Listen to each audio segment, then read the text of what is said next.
Bonsoir, je vais vous parler ce soir d'un monstre, un monstre qui ronge la vie de dizaines de milliers de commerçants, de professions libérales, de retraités. Attention, je vous parle du RSI, le régime social des indépendants, un régime à part à tout point de vue. Et c'est Emmanuel Macron qui le disait hier soir lui-même.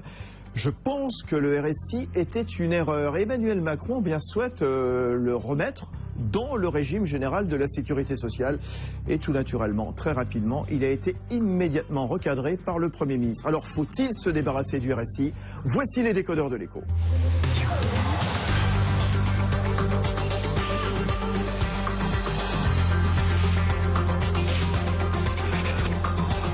L'Écho s'éclaire sur BFM Business.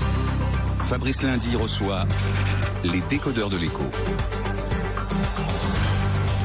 Ah, ça énerve le RSI, ça énerve avec les retards, les erreurs multiples. Bon, on fera le point évidemment pendant une quarantaine de minutes avec nos décodeurs de l'Écho. Je vais vous les présenter dans un instant.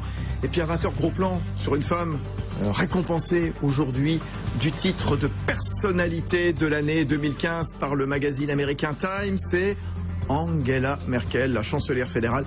Est-ce que c'est la femme la plus puissante au monde? On se posera la question donc tout à l'heure. Le RSI donc à l'honneur, oui, à l'honneur ou au déshonneur, je ne sais pas, on va faire le point évidemment pendant jusqu'à 20h en direct, puisqu'il y a une rediff tout à l'heure à 23h. Bruno Chrétien est avec nous, président de l'Institut de la protection sociale et président de Prévissima.fr. C'est un site de simulation de calcul de droit. Le docteur Michel Chassan, président de l'Union nationale des professions libérales. Sophie Dupré, elle est chef d'entreprise en Auvergne. Elle est venue spécialement pour vous de Clermont-Ferrand. Elle dirige Krusty Punch, chaîne de restauration rapide. Elle est vice-présidente du RSI en Auvergne, élue au conseil d'administration au niveau national. Elle est élue représentante de la CGPME. Et puis Emmanuel Le Chypre, avec nous, éditorialiste économique à BFM Business. Alors encore une fois, Emmanuel Macron bouscule.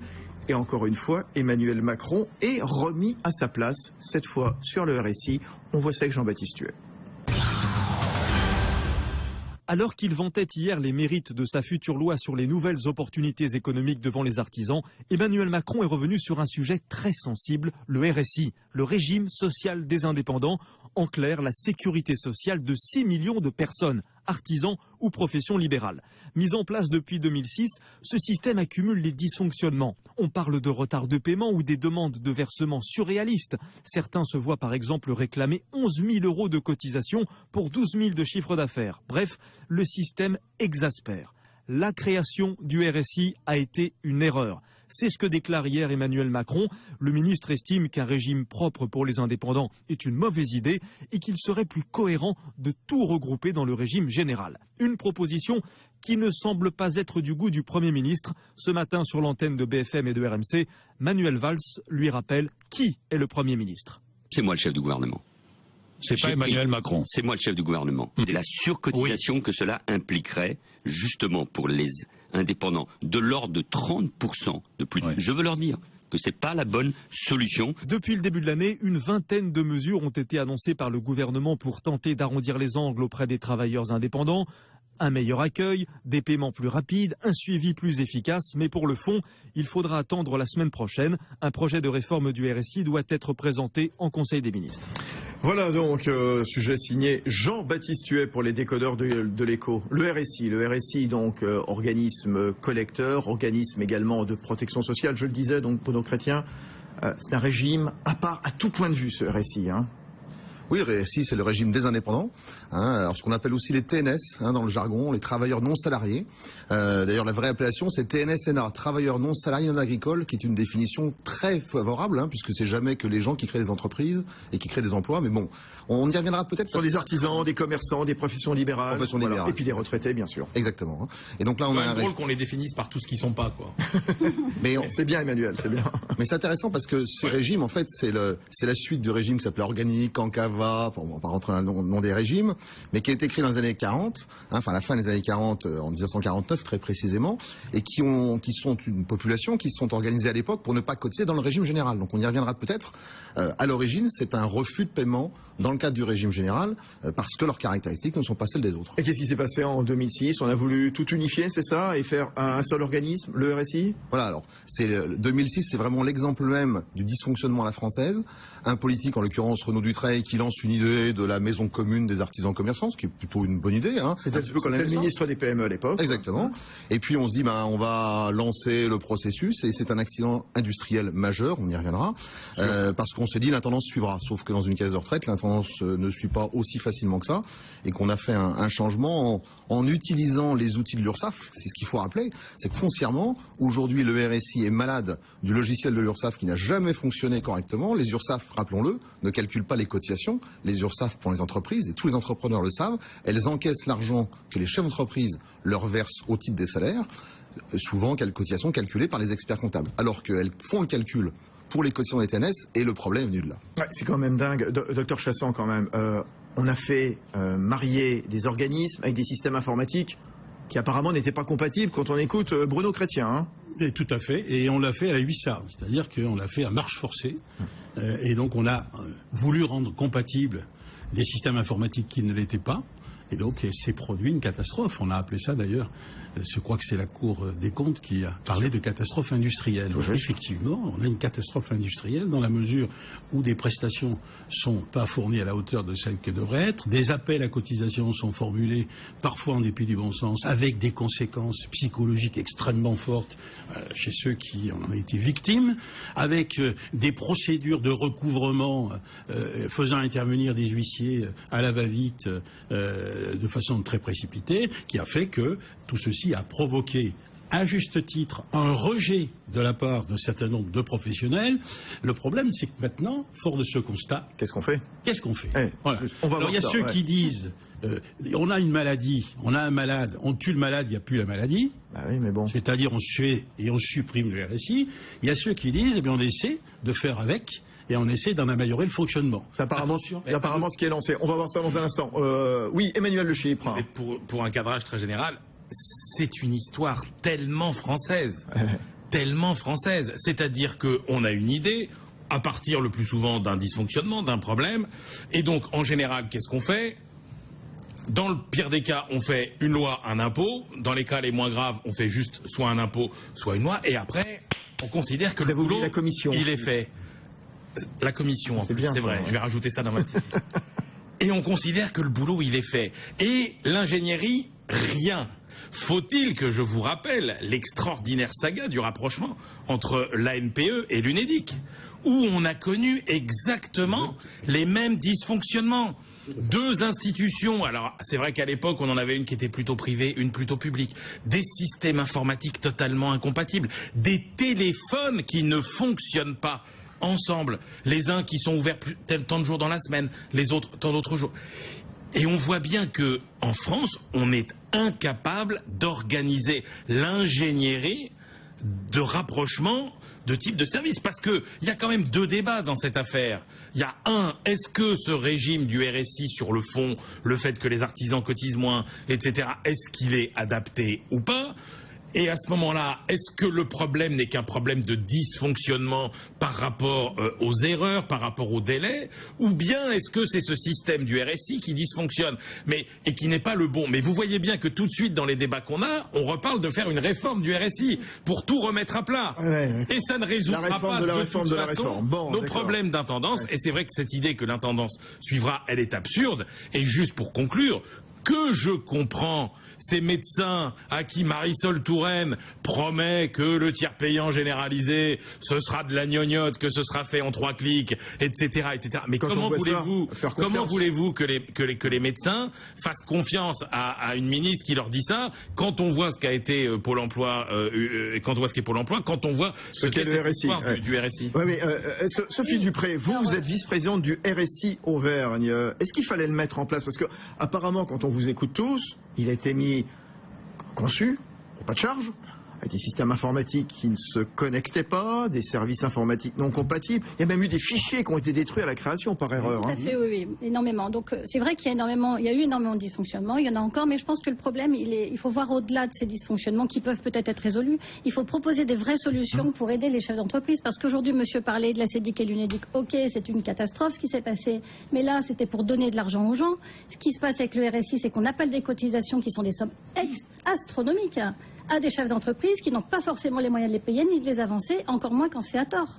Et ni de les avancer, ni de les payer 2 ans plus tard. C'est un régime déficitaire, on va donner des chiffres, hein, un petit peu moins de 15 milliards de cotisations perçues, 18 milliards d'euros de prestations versées. Non, surtout pas. On avait un régime équilibré encore il y a peu de temps. Pourquoi? Parce qu'on avait une cotisation qui s'appelait la C3S, c'était l'impôt solidarité. Les grosses entreprises, les grosses surfaces d'après-guerre payaient une cotisation dédiée au RSI, qui s'appelait à l'époque pas RSI bien sûr, exprès pour que les cotisants, artisans et commerçants puissent avoir une concurrence rendue plus équitable. Et c'est pour ça que ce régime n'était pas déficitaire. Et avec la suppression de la C3S... Il l'est maintenant. C'est une catastrophe. D'accord, il est bien en déficit, c'est bien ce qui me semble. Il est en déficit. De 4 milliards à peu près. Il est comme avant, si vous voulez, sauf qu'on a supprimé les gens qui cotisaient pour aider les commerçants et artisans. Qui le gère ce RSI? Parce que la CGPME fait partie du conseil d'administration CGPME à laquelle vous appartenez. On a donc des élus, tout à fait. Donc c'est un régime qui fonctionne par un scrutin. Les chefs d'entreprise votent et les retraités également. Suite à ce scrutin, il y a des élus. Tout ça, ça remonte au niveau national. C'est une tambouille, pire que celle des régionales. Je vous fais pas de cadeau. Et quoique, on ouvre une parenthèse tout à l'heure. On sera avec François Mickey-Marty de l'Institut Via Voice et on verra justement que les ennuis du RSA qui énervent du RSI. Oui, alors ça, je risque de faire le lapsus régulièrement. Les ennuis autour du RSI ont eu et auront peut-être encore dimanche prochain des conséquences sur le vote. On verra justement. Allez-y, continuez, Sophie. On est sur quand même des chefs d'entreprise qui ont des salariés ou qui n'en ont pas, mais quand même on est sur des activités économiques. À un moment, il faut aider ces gens-là. Ça me semble être la base, ou au moins de ne pas les déranger. Bruno Chrétien, avec nous, président de l'Institut de la protection sociale. Je pense que effectivement le RSI, comme disait Emmanuel Joschipre, c'est vraiment une caricature du dysfonctionnement français. Et vous allez prendre une mesure toute récente qui est la loi de financement pour 2016. Alors, je ne vais pas parler trop technique, ça s'appelle l'article 13. La loi de financement, c'est quoi? L'année dernière, on a eu un rapport qui a été fait par 2 députés, Verdier-Bulletot, sur des propositions, on y reviendra peut-être, ça casse pas 3 pattes à un canard. Voilà, ça casse pas 3 pattes à un canard, mais bon. Je vais les citer, justement, comme ça on comprendra mieux aussi les problèmes. Parmi les mesures phares, l'instauration d'un taux unique de cotisation se substituant, il y a 4 taux actuellement pour le RSI, de 5,5 à 40%, donc selon les risques, arrêt de travail, décès, invalidité, retraite complémentaire. Qu'est-ce qu'ils proposent également ces 2 députés? Plus de cotisation minimale d'assurance maladie en cas d'inactivité notamment. En revanche, la cotisation retraite sera un petit peu plus élevée pour valider au moins 3 trimestres par an au lieu de 2 actuellement. Ce ne sont que quelques-unes la quinzaine de mesures faites. Bruno Chrétien. Sur les mesures, je crois que ce rapport Verdier-Bulletot, globalement, il y a des choses qui sont de bon sens, qui sont des ajustements paramétriques. On y reviendra peut-être parce que la question que posait Emmanuel Joschipre et celle de fond, c'est est-ce qu'il y a de l'avenir demain pour une protection sociale des indépendants, au-delà du RSI qui n'est jamais qu'un outil technique dont on peut discuter. Mais vous prenez ces propositions, on n'en voit pas dans trace dans la loi de financement de sécurité sociale, mais on voit arriver un article qui prévoit le transfert de la gestion des cotisations aux URSSAF, des cotisations des professions libérales qui sont gérées dans ce qu'on appelle les organismes conventionnés qui dépendent du RSI. L'étude d'impact, aucune. On est dans un amateurisme technique invraisemblable, comme d'habitude, sur ces sujets-là, où on a un haut fonctionnaire qui a dû trouver cette idée en se disant tiens, on va lancer le sujet. On n'a aucune étude d'impact. Alors la seule mesure suite aux discussions parlementaires, on a reporté d'1 an l'entrée en vigueur de la mesure, mais on a vraiment l'impression qu'on ne tire aucun profit au niveau du fonctionnement de l'État, et pour être très clair, c'est de l'État et de l'administration, notamment de la DSS, la direction de la sécurité sociale, de la façon dont il faut associer tous les acteurs de terrain qui regardent si on fait des rapports. Alors si on fait des rapports qui ne sont pas étudiés, pas utilisés, ça ne sert à rien de les faire. Donc on va faire des économies très rapidement. Docteur Michel Chassan, président de l'UNAPEL, on voit ces dysfonctionnements, on voit la machine qui a du mal à fonctionner depuis 8 ans. Vous avez tous cité donc ces erreurs dans les appels de cotisation, des retards de paiement, des dossiers perdus, interventions d'huissiers qui débarquent sur des données qui ne sont pas toujours vérifiées, absence d'appels de cotisation, des poursuites sans motif. Ça grogne. Il y a des manifestations, il y a des pétages de plomb, des colères. Même le défenseur des droits s'en est mêlé, Jacques Toubon, qui explique que le RSI suscite un petit peu plus d'1 millier de réclamations. Bon, qu'est-ce qu'on fait maintenant? Il y a eu des améliorations quand même qui ont été proposées par la direction du RSI. Voilà. Alors au lieu d'apporter des solutions justement à ces préconisations qui vont dans le bon sens et qui sont raisonnable de la part de M. Bulletot, Madame Verdier et Madame Bulletot, et M. Verdier, qui sont deux députés. Eh bien, on fait l'inverse. C'est-à-dire que on s'attaque au régime du RSI des professions libérales. Or, c'est le seul qui pose pas trop de problèmes actuellement. Parce que, comme alors, vous ne savez peut-être pas, mais le RSI ne gère pas la retraite des professions libérales. Ils ont des caisses spécifiques et il y a une caisse, je dirais, centrale qui s'appelle la CNA-VPS. Ne rentrons pas dans les détails, mais simplement le RSI ne s'occupe pas de la retraite des professions libérales. Le RSI ne s'occupe pas non plus de tout ce qui concerne la maladie pour les professions de santé. Elles sont gérées au niveau du régime général, parce qu'elles sont conventionnées avec l'assurance maladie, ce qui complique un petit peu la donne.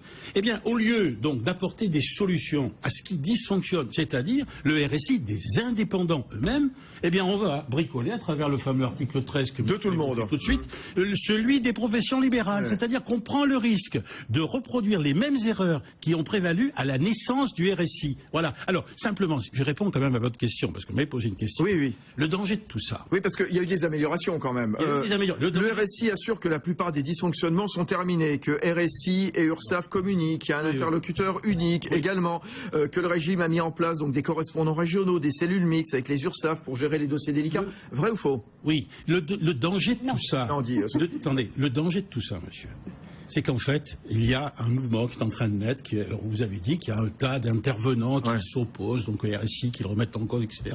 C'est que finalement, il y a des gens qui, d'abord, trouvent que les cotisations sont trop élevées. Alors que c'est l'inverse. C'est pas vrai, parce que les cotisations RSI sont plutôt inférieures aux autres. 20%, tout le monde trouve 20% en moyenne moins élevé que tout le monde trouve que les cotisations sont trop élevées. Je ne pense pas qu'il y ait un professionnel, en particulier pas un indépendant, qui trouve que les cotisations ne sont pas suffisamment élevées. Mais il y a plus grave que ça. Il y a aujourd'hui un certain nombre de professionnels qui sont sortis du système. Ça veut dire qu'ils ne cotisent plus maintenant. On peut se désaffilier. On ne peut pas. C'est parfaitement illégal. Ça veut dire qu'on est en train de remettre en cause, parce qu'il y a un dysfonctionnement d'un système, le principe même de solidarité qui a prévalu aux ordonnances de 45 qui ont créé la Sécu, ni plus ni moins. Sophie Dupré, alors bon, plusieurs questions. On va essayer d'y répondre. On va pas essayer de faire trop technique, parce que pour tous ceux qui ne connaissent pas, et c'est le principe des décodeurs de l'écho, simplement, voilà. Alors le RSI nous dit, ça va mieux, il y a moins de réclamations, RSI et URSSAF communiquent. Vrai, faux? Faux. On a des problèmes de dysfonctionnement. 90% des dossiers sont bien calculés. Donc on peut s'en réjouir, sauf que les 10% qui sont impactés, ce sont souvent les plus fragiles. C'est les créateurs et les gens qui quittent le régime ou qui font faillite. Donc là, on a des vrais problèmes. Donc il reste 10% des dossiers. À titre d'exemple, en 2015, toutes les entreprises qui ont quitté le RSI, tous les chefs d'entreprise qui se sont désaffiliés du RSI, soit liquidation, etc., n'ont toujours pas leur appel de cotisation définitif. Ils l'auront peut-être l'année prochaine. Mais imaginez des gens qui reçoivent un appel de cotisation un an après avoir liquidé leur entreprise. C'est insupportable. Bien entendu. Insupportable. Donc aujourd'hui, il y a toujours des dysfonctionnements, mais il y a un problème de fonctionnement. Ça, c'est le plus important, et il y a des solutions à apporter. Le problème de fonctionnement, c'est quoi, pour essayer de bien vous comprendre? Alors, pour être ça, c'est quoi? C'est meilleure transparence, meilleure information, bien expliquer à quoi servent les cotisations? Non, c'est quoi? Aujourd'hui, un chef d'entreprise, quand il démarre son activité, personne ne sait ce qu'il va gagner, lui non plus. Bien entendu. Donc c'est le RSI qui va décider de ce qu'il va payer. Sympa. Et le pauvre chef d'entreprise, s'il gagne bien sa vie la première année, je vous dis pas ce qu'il va ramasser quand il va l'annoncer au RSI, parce qu'ils vont lui demander en une fois de payer la totalité des 47% des revenus. Mais vous imaginez, quelqu'un qui gagne 1 000 €, il faut qu'il donne 470 € au RSI. Mais ce serait bien qu'il le sache tout de suite et qu'il le paye tout de suite. C'est pour ça qu'on a des propositions. Alors, bien sûr, simplement, je repars sur ce que disait hier soir Emmanuel Macron, puisque c'est ça qui nous a servi un petit peu de fil conducteur pour l'actualité, pour ces décodeurs de l'écho ce soir sur BFM Business. Emmanuel Macron, donc, hier, proposait de fondre le régime donc des indépendants, le RSI, dans le régime général de la Sécu, en disant voilà, c'est bien, il y aura un guichet donc adapté pour les indépendants au sein du guichet général. Emmanuel Valls a dit non, pas du tout. On va écarter un retour du RSI vers le régime général. Tout ça coûterait trop cher. Il y aura un surcoût trop important pour les cotisants au RSI. Vous l'avez entendu tout à l'heure dans le sujet de Jean-Baptiste Huet, de l'ordre de 30% de plus. Alors Bruno Chrétien, donc, à la tête de l'Institut de la protection sociale. Vrai, faux ou pas ce surcoût de 30% que met en avant Manuel Valls pour repousser l'idée de son ministre de l'économie? Complètement. Alors, la proposition d'Emmanuel Macron est avec tout le respect que je dois au ministre, c'est une aimable plaisanterie, c'est de la com politique, pour être très clair. On verra, il y a des raisons techniques, mais il y a une différence de charge sociale qui est importante. Un dirigeant salarié, je parle bien d'un dirigeant relevant du régime salarié, parce qu'on peut relever des régimes salariés ou indépendants, il paye à peu près 55% de charge sociale, jusqu'à 300 000 € de rémunération par an, pour situer les choses. Un indépendant... Cotisation patronale inclue. Oui, bien sûr, on fait la masse des deux. Cette distinction distinction n'ayant pas beaucoup de sens d'ailleurs en fait. Hein. Ça fait partie du salaire. C'est la masse. Oui, oui. Quand on regarde les indépendants, si on prend un commerçant, un artisan, il est jusqu'à 38 000 € par an à un taux de cotisation à peu près de 46%. Après, il passe à 25 jusqu'à 150 000 et il finit gentiment à 20%. Donc plus la rémunération progresse, moins le taux de charge est élevé. C'est une logique beaucoup plus libérale. Il ne faut jamais perdre de vue que le régime salarié, quand il a été construit sur l'idée socialiste de redistribution. Le régime des indépendants est beaucoup plus un régime dans une logique d'assurance et donc avec des montants plafonnés. Michel Chassan, vous seriez favorable ou pas au retour du RSI dans le régime général? Emmanuel Macron fait de la communication politique, je suis parfaitement d'accord, et il a parfaitement tort sur ce dossier. Pourquoi? Pour deux raisons. La première, c'est avancée par le Premier ministre parce qu'elle est compréhensible par tous. Ça représenterait un surcroît de cotisation pour des gens qui sont déjà en difficulté.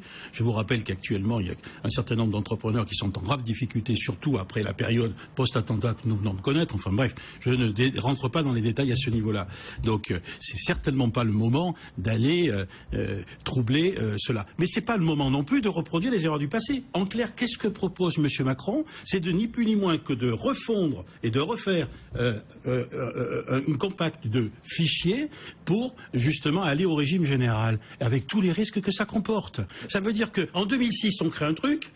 En 2015, on détruit et on regagne et on revient à la bergerie, on revient au bercail du régime général. Et on mélange, excusez-moi, des torchons et des serviettes. En clair, il y a des choix qui ne sont pas du tout les mêmes entre les salariés et les indépendants. Les indépendants, ils ont choisi d'être dans un système particulier parce qu'ils ont accepté d'avoir une protection sociale moindre, pour des raisons qui leur appartiennent, mais en échange d'avoir des cotisations qui sont moindres. Voilà. Sophie Dupré, et puis on fera rentrer François-Michel Marty dans un instant. Le vrai problème, moi je vais les mettre d'accord tous les deux en fait, parce qu'il y a des bonnes choses des deux côtés. Qu'est-ce qui se passe? C'est que l'URSSAF aujourd'hui, ils ont un bon temps de recouvrement, il n'y a pas de dysfonctionnement, ça roule tout seul. C'est eux qui s'occupent de nos cotisations, donc c'est logique de dire il faut passer à l'URSSAF, mais il faut le passer intelligemment. Il faut modifier l'appel de cotisation du RSI et se calquer sur le régime général. Il faut simplement qu'on déclare notre salaire perçu, qu'on envoie notre chèque comme on le fait pour les salariés. Comme ça, le système existe, ça coûte rien, l'État, ça fait rentrer des sous plus rapidement, et le chef d'entreprise, il n'a plus de décalage de paiement du tout. Bon, il y a des vraies solutions. On continue dans un instant. S'il faut se débarrasser du RSI, vous restez tous. Évidemment, on fera rentrer François-Michel Marty de l'Institut Via Voice. Parce que cette colère, cette grogne autour du RSI, justement, ça suscite un petit de l'attention et peut-être une certaine expression dans les bulletins de vote qui sont déposés au fond de l'urne dimanche dernier. Peut-être dimanche prochain, on fera un point complet. On verra aussi ce que veut Macron en permanence. Le défier comme ça, son Premier ministre, lequel Premier ministre le recadre en permanence. À tout de suite.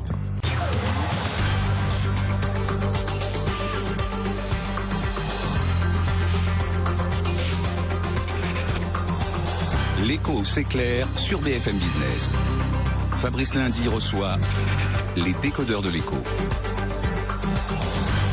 Oui, et dans un quart d'heure, on s'intéressera à la femme la plus puissante du monde, peut-être, en tout cas celle qui a été récompensée par le Time cet après-midi, célébrée personnalité de l'année 2015, Angela Merkel, la chancelière fédérale. Auparavant, on continue sur le RSI, le régime social des indépendants. Oui, ce monstre, cette machine qui ne tourne pas rond depuis 2006 et qui suscite énormément de colère en raison de ses dysfonctionnements, de ses retards. On envoie les huissiers chez des gens qui ne s'y attendaient pas du tout, qui n'avaient absolument pas l'intention de recevoir la visite d'un huissier. Il y a des retards, il y a des faillites, il y a des drames, il y a des... voilà, tout simplement. Voilà. Il y a des gens qui s'énervent, qui perdent leur temps, alors qu'ils devraient, leur boulot, c'est de créer de l'activité économique, de créer des entreprises. Bonsoir François-Michel Marty. Bonsoir. François-Michel Marty qui nous a rejoint, c'est le président de l'Institut Via Voice, institut de sondage et d'opinion.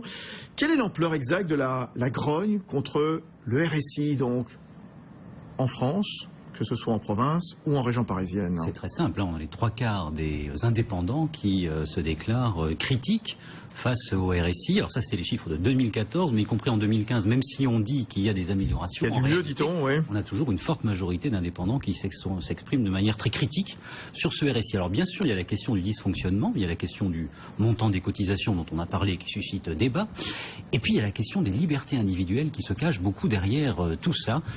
Nous avons au sein de Via Voice beaucoup travaillé sur l'importance et l'attachement aux libertés individuelles. Et bien aujourd'hui, 83% des indépendants qui estiment qu'en France, il n'est plus possible véritablement de faire ce qu'on a envie de faire, qu'il y a au fond trop de règles, trop de contraintes, trop de surveillance.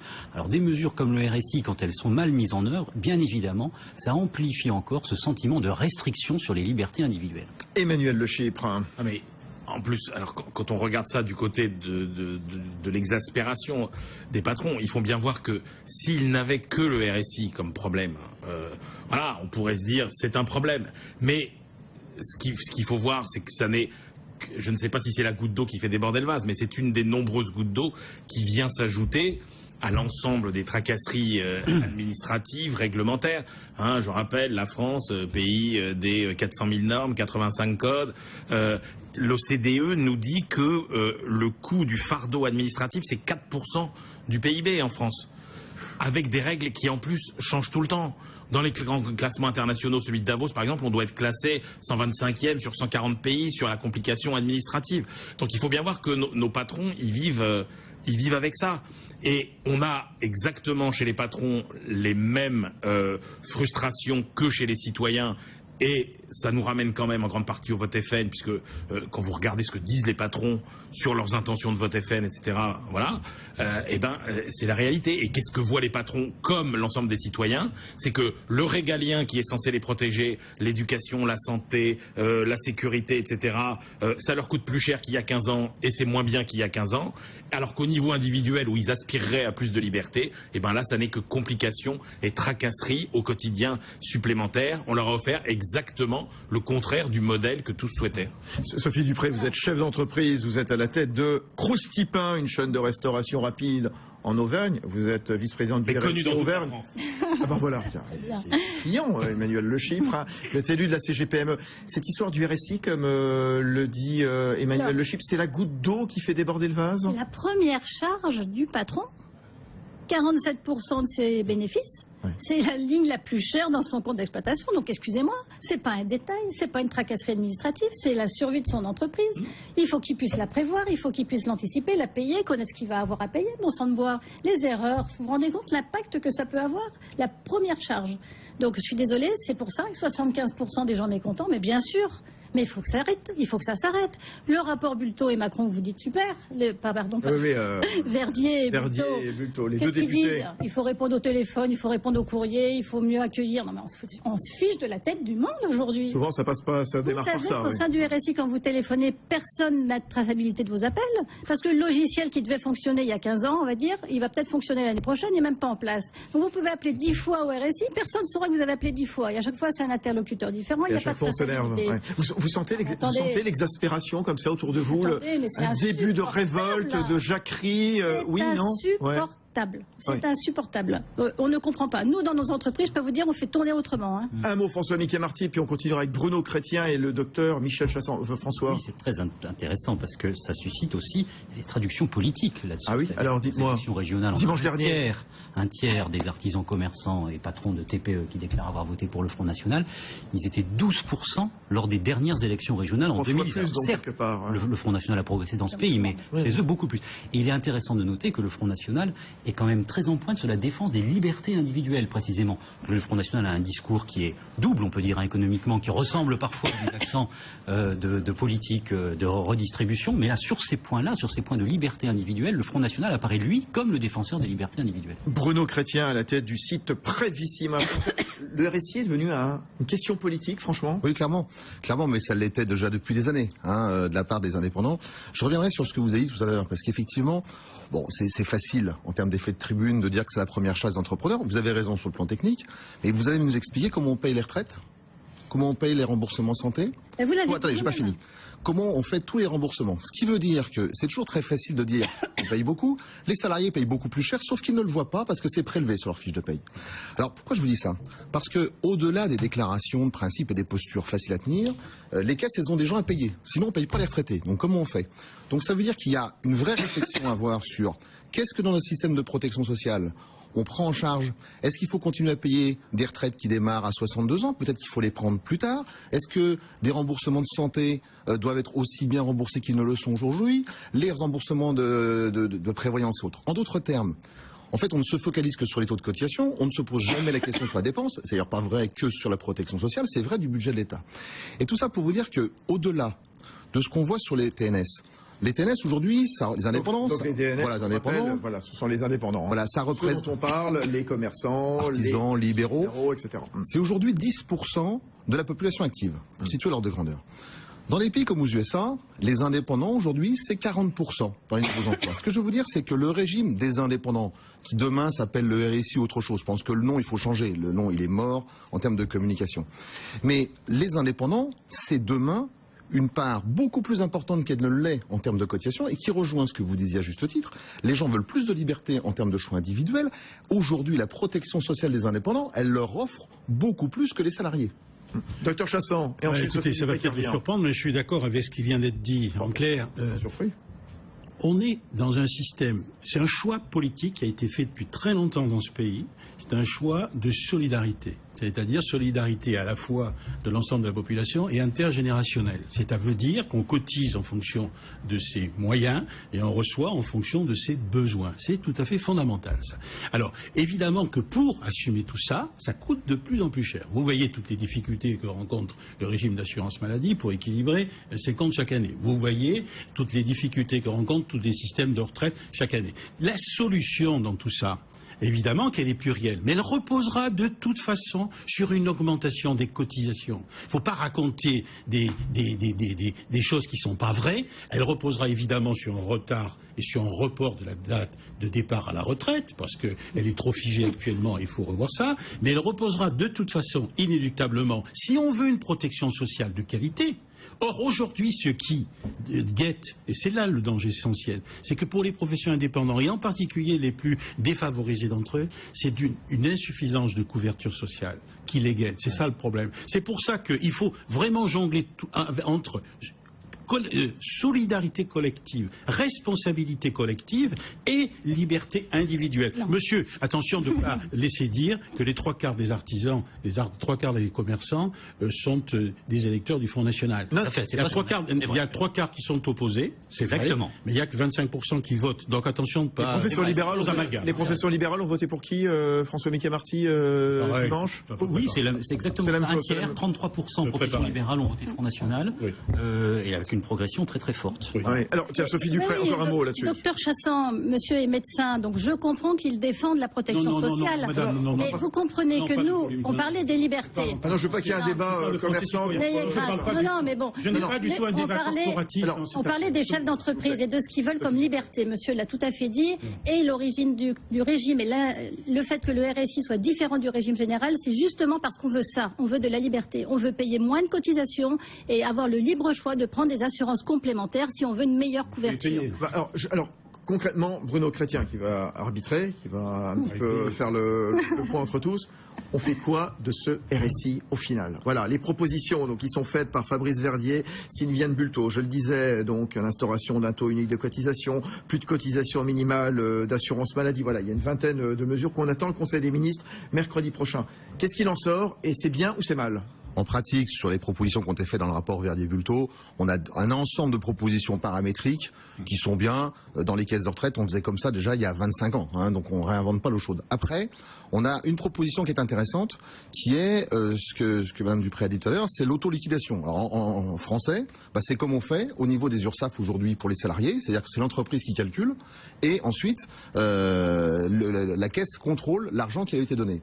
Il faut quand même bien avoir à l'esprit que le RSI aujourd'hui, il travaille avec les outils de l'URSSAF. C'est comme si on disait à Peugeot, tu vas te servir au niveau de ta recherche et développement et tes logiciels, on va prendre Volkswagen, ça, hein, voilà.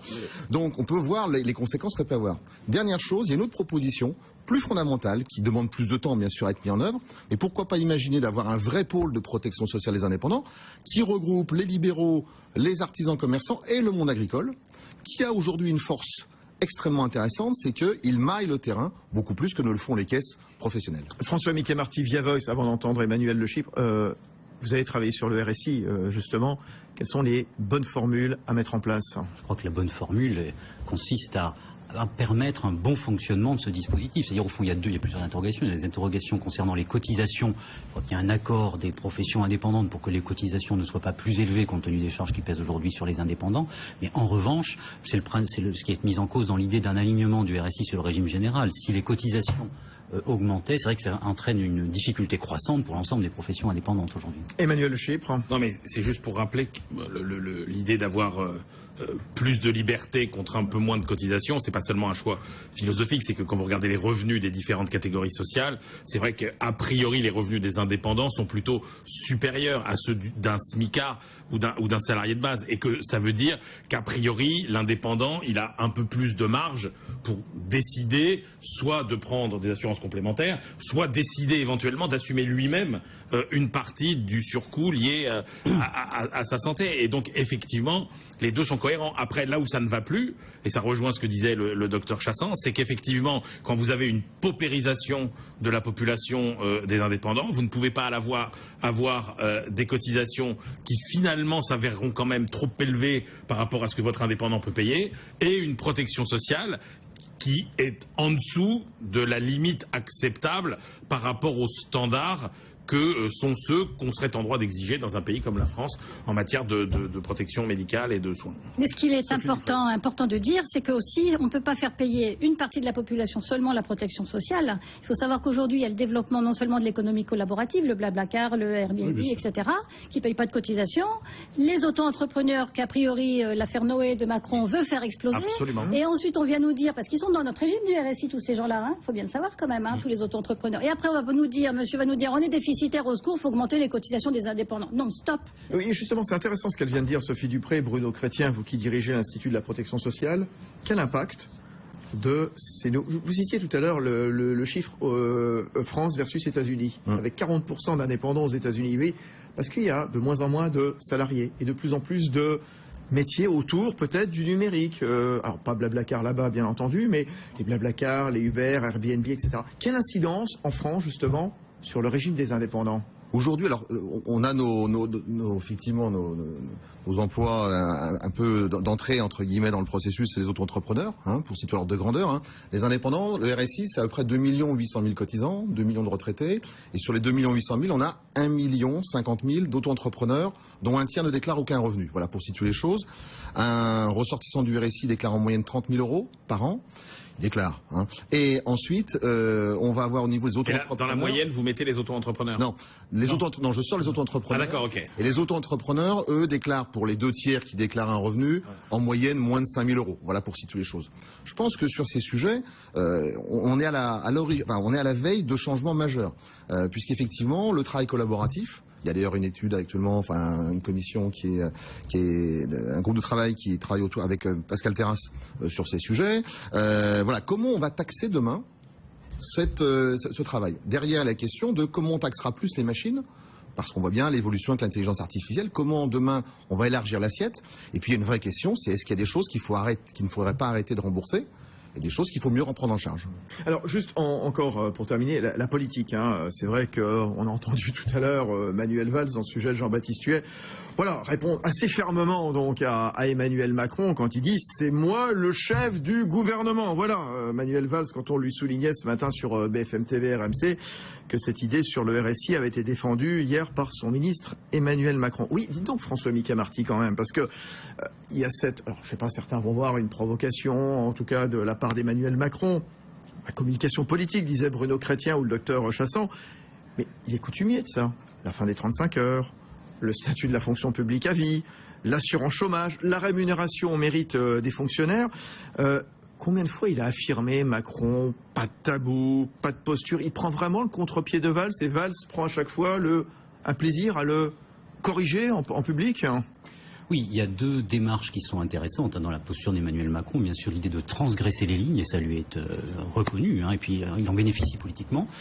Et l'idée, au fond, d'une liberté, aussi une liberté de parole personnelle. Alors, il y a plusieurs grilles de lecture de son intervention là sur la question de la fiscalité concernant les indépendants. Le RSI. Le RSI, bien sûr. Il y a l'idée éventuelle d'une réintégration dans le régime général. Et puis il y a autre chose qui est un éloge du petit patron, ce qui est quelque chose qui est très intéressant. Là, il y a une vraie transgression de sa part. Et ici, en particulier, je fais référence à Jaurès, qui, en 1890, alors j'ai retrouvé la source, c'est passionnant, Jaurès, en 1890, a fait tout un discours, une tribune publiée dans la Dépêche du Midi, que j'ai là sous les yeux, je ne vais pas tout vous lire, ne vous inquiétez pas, mais c'est passionnant parce que Jaurès explique ce que c'est qu'un métier de patron. Et il explique les souffrances, l'implication au travail, je vous lis juste une ligne parce que c'est adorable, après j'arrête. Jaurès donc écrit, il y en a beaucoup, des petits patrons qui, en grossissant leur fortune, ne se donneront pas une jouissance de plus. En tout cas, ce n'est pas à cela qu'ils songent. Ils sont heureux, quand ils font un bel inventaire, de se dire que leur peine ardente n'est pas perdue. Que leur peine ardente n'est pas perdue. Voilà, ça c'est Jaurès 1890. Et donc le successeur de Jaurès, ça pourrait être Emmanuel Macron complètement. 2015. Et aujourd'hui, on s'étonne, même on s'indigne à gauche des discours d'Emmanuel Macron, mais qui sont en plein écho avec ce que disait Jaurès. Qu'est-ce qu'il y a dans ce discours de Jaurès? Il y a au fond l'idée d'un homme tout simplement qui travaille et qui n'a pas envie de voir le fruit de son travail volatilisé. Et un peu plus loin, je ne le lis pas parce que ce serait trop long, un peu plus loin, Jaurès fait l'éloge de la liberté aussi, la liberté d'entreprendre, la liberté d'action, qui est aussi la propre du petit patron. Ils sont en opposition donc tous les deux. Valls et Jaurès reprend Macron, mais Macron à cet égard-là a une forte légitimité pour faire l'éloge aujourd'hui du petit patron. Le libéralisme est bien une idée aussi de gauche, exactement. Vous aimez bien Macron? Pas du régime général. Bien Macron, Sophie Dupré, ou pas? Oui, mais pas le régime général, justement, parce que justement, on préfère l'indépendance, la liberté et les régimes complémentaires par des assurances. Il ose, Macron? Vous aimez? Il y a un jeu subtil, tout le monde le sait, entre le ministre de l'économie et son Premier ministre.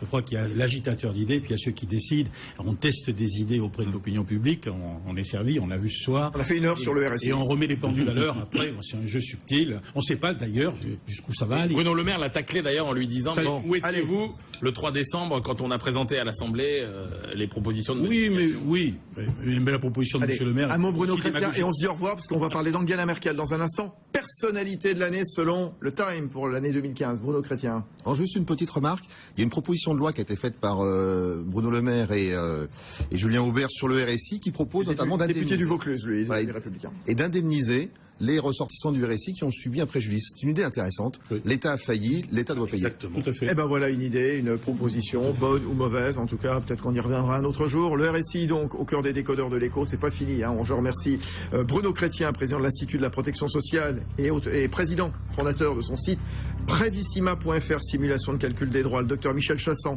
président de l'Union nationale des professions libérales. François Micamarty à la tête de Via Voice, Institut de sondage et d'opinion. Sophie Dupré, bon retour à Clermont-Ferrand. Vous êtes venu spécialement pour les décodeurs de l'écho sur BFM Business. Elle est à la tête de Croustipin, élu de la CGPME. Il adore Croustipin, Emmanuel Le Chypre. Regardez-le à la télévision, il jubile comme ça, il adore ça. Merci Angela Merkel, dans un instant, à tout de suite. Les décodeurs de l'écho sur BFM Business.